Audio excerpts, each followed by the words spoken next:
Olá a todos, meu nome é Liliane Bergamin, sou acadêmica de enfermagem da Universidade do Estado de Santa Catarina, UDESC, e atualmente estou no 7º período. Hoje eu vou falar um pouquinho para vocês sobre a cirurgia de colicistectomia. O que é a colicistectomia, então? Nada mais é do que uma cirurgia para retirada da vesícula biliar. Esse procedimento é indicado necessariamente para os casos específicos onde os pacientes são diagnosticados com cálculos na vesícula ou tumores na vesícula. Também é indicado para a retirada de pólipos de vesícula e colicistites.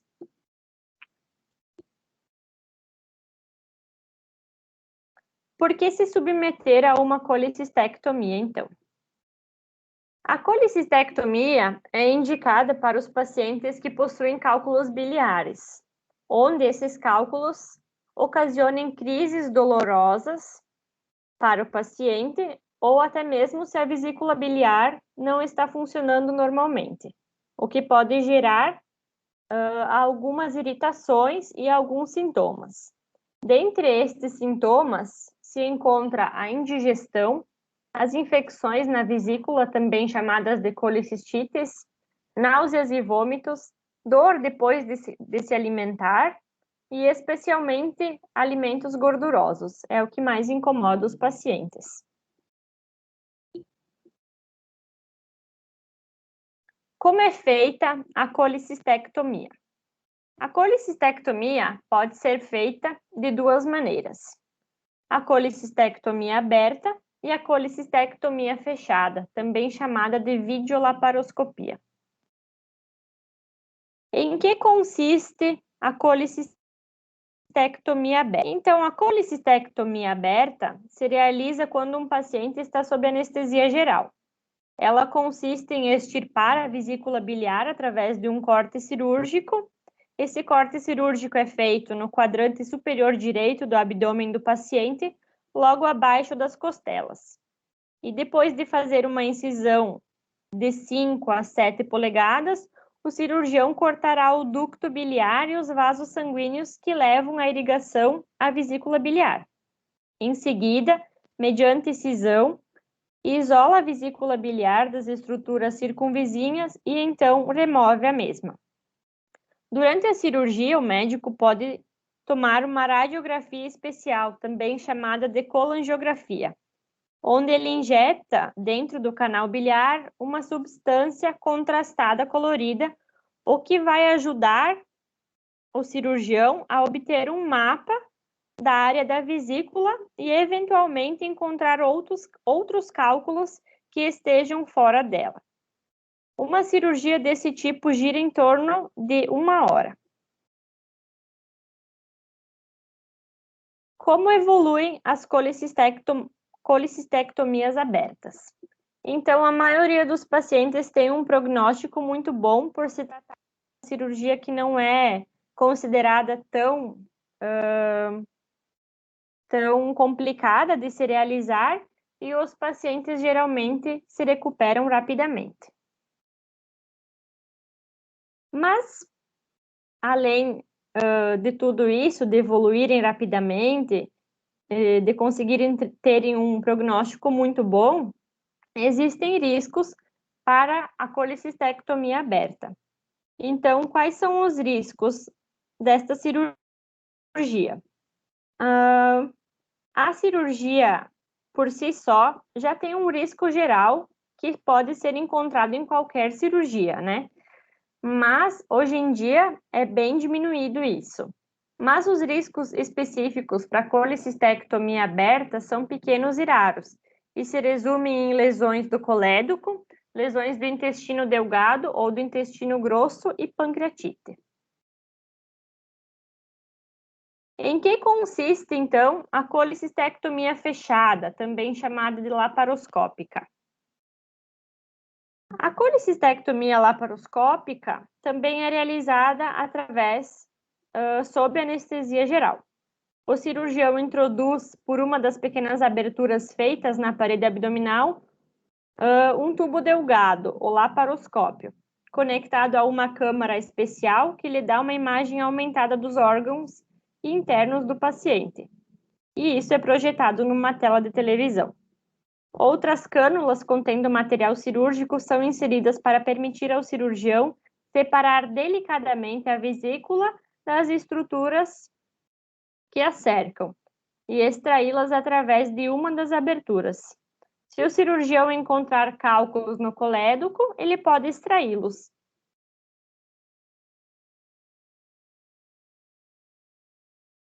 Como evolui a colicistectomia e a endoscopia? Então, após a colicistectomia laparoscópica, a maioria dos pacientes podem ir à sua casa no dia seguinte. Alguns pacientes, inclusive, podem retornar já no mesmo dia para casa. Então, no procedimento tradicional aberto, o paciente permanece no hospital de 3 a 5 dias depois da cirurgia. Então, a colicistectomia por laparoscopia vem sendo a mais utilizada por também dar esse conforto para o paciente. Mas assim como a colicistectomia aberta, a colicistectomia fechada também possui alguns riscos. O risco de maior gravidade é a perfuração dos órgãos, como o intestino, o estômago, a artéria aorta, entre outros. Ou também a ocorrência de hemorragias abdominais ou de peritonites. Além disso, ele pode produzir um desconforto em razão da distensão abdominal que acarreta e pode gerar hemorragia vaginal, nos casos de mulheres, problemas respiratórios e arritmias cardíacas. Qual é o preparo, então, para uma cirurgia de colicistectomia? Então, o primeiro passo para realizar essa cirurgia é visitar um cirurgião geral ou um cirurgião do aparelho digestivo. Este irá solicitar ao paciente exames pré-operatórios e, a partir desses exames e de outros exames específicos que serão requisitados pelo médico, vai se investigar se há complicações decorrentes da presença de cálculos na vesícula e, a partir do resultado dos exames, é possível perceber se mais algum procedimento para tratar a doença é necessário ou se somente a cirurgia já vai dar uma qualidade de vida melhor para o paciente. Além disso, é importante que o paciente se prepare em jejum de 12 horas para realizar a cirurgia nos casos onde será feita.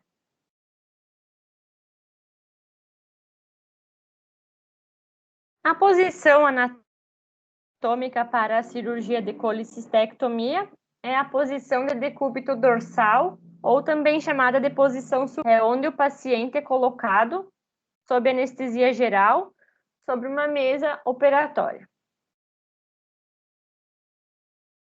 Falar então um pouquinho sobre os fios cirúrgicos. Na colicistectomia por vídeo, o mais usado é o grampo cirúrgico a aço inoxidável, ou também o fio Mercilene, que tem o tom de azul bem conhecido. Na colicistectomia aberta, para os músculos é utilizado o fio Vicryl e para epiderme e derme é utilizado o fio cirúrgico Monocril. Contraindicações da colicistectomia. A colicistectomia é contraindicada para pacientes que apresentam alguma particularidade cardiológica ou clínica que torne a cirurgia mais arriscada do que permanecer com as pedras na vesícula. Segundo o Dr. André Augusto Pinto, mesmo que os pacientes mais idosos também podem ser operados, os riscos das complicações clínicas nos casos agudos e graves são maiores do que os riscos da cirurgia, que é muito pequena. O tempo de recuperação, então, de um paciente que se submete a esse tipo de cirurgia. O tempo que o paciente leva para se recuperar vai depender muito do tipo de procedimento que ele realizou. Então, nos casos de colicistectomia aberta, a recuperação do paciente demora cerca de 30 dias. Já na colicistectomia fechada, o procedimento leva de 10 a 15 dias de recuperação. Vale lembrar também que se o paciente sentir que a recuperação está ultrapassando muito esses prazos, é bom comunicar o médico cirurgião e investigar pontualmente os motivos que podem estar afetando esse processo. Cuidados a serem tomados durante a recuperação do paciente. Então, o paciente é orientado a suspender temporariamente atividades físicas, atividades que geram esforços. Uma dieta leve também é recomendada nos 7 primeiros dias do pós-operatório, principalmente. E também para os casos de pacientes com muita dor pós-operatório, o médico vai indicar o uso de anti-inflamatórios e analgésicos. Normalmente não é indicado e não costuma ser necessário o uso de antibióticos, mas isso vai depender de cada conduta da conduta de cada médico. Possíveis complicações da colicistectomia. A colicistectomia pode causar complicações como vazamento de bile para fora ou dentro do abdômen, que são chamadas de fístulas. A idade do paciente também é levada em consideração, por mais que é uma cirurgia que não tem muita chance de complicação, mas a idade do paciente sempre deve ser levada em consideração diante de outros fatores. E também existe a síndrome pós-colicistectomia, que nada mais é do que os pacientes que são submetidos a esse procedimento podem desenvolver essa síndrome. Então, os pacientes que possuem a síndrome de pós-colicistectomia desenvolvem uma série de sintomas, como cólica de vesícula, distensão do abdômen, gases, diarreia, náuseas e vômitos, e dores na região similar às da gastrite. E com o tempo, a tendência é que esses desconfortos melhorem, mas em alguns casos, o quadro do paciente pode se tornar crônico. O tratamento, então, da síndrome de pós-colicistectomia é feito com mudanças na alimentação, então, uma alimentação sem refrigerantes, sem alimentos gordurosos, evitar fibras também em excesso, e além de medicações que agem no peristaltismo intestinal, né? No funcionamento das contrações do intestino também podem estar provocando esses desconfortos. Então, para a gente finalizar, eu trouxe um caso clínico que foi criado por mim para a gente conseguir estabelecer alguns diagnósticos de enfermagem após pós-cirurgia, né? Pós-operatório do paciente de colicistectomia. Então, eu vou falar para vocês um pouquinho desse caso. O paciente chega à emergência do HRO. Ele refere dor abdominal de início abrupto após o almoço. Informa que a dor se intensificou após ele comer batata frita e tomar um refrigerante. Relatou náuseas, febre de 38 graus, e essa febre foi medida no trabalho antes dele vir para a emergência. Ele nega alergias, cirurgias e constipação. E informa que há 2 semanas atrás ele iniciou exames de sangue, de rotina, e foi informado pelo médico que o açúcar dele estava alto. Foi orientado a melhorar a sua alimentação e o que ele nega ter feito, né? E também ele relata que a sua mãe é diabética e o pai é hipertenso. Após avaliar esses sintomas do paciente, a hipótese diagnóstica foi, então, uma colicistite aguda. Então, o paciente foi submetido à cirurgia de colicistectomia.